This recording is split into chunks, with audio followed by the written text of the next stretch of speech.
despite the fact that Hamas put in its response to the US framework so many non starters and then added in other issues, for example, issues relating to a shared holy site here in Jerusalem. That's just one of the issues. And then with Israel rejecting that, which it had every reason to, even the Secretary of State could agree that Hamas put in so many non starters with what it looks like a failure for Blinken on this particular issue. He'll go back, but it does appear that the negotiations will continue. This is not the end, just perhaps a bad start, a bad first round. But the talks are going to go on. It's clear that Blinken is dedicated to trying to carve out some kind of a deal. He said he believes there's a space to reach a negotiation.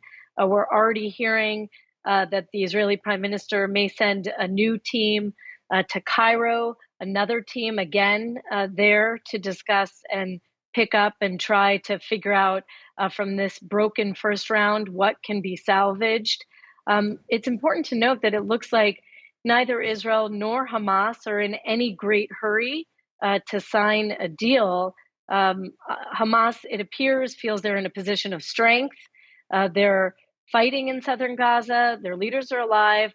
They're still holding over 132 hostages. And, they wouldn't have put on the table so many extraordinary demands if they were really interested in meaningful negotiations. And Netanyahu, on the other hand, he had to reject this deal, but he's also looking politically to shore up his base, to look strong in the face of far-right leaders in his party who are already accusing him of perhaps agreeing to end the war earlier than should be done, that he might take a position that's quote-unquote soft on Hamas or not finish the job. And Israel's still contemplating what it's going to do about possible operation in Rafah in the south, that area right on the border with Egypt.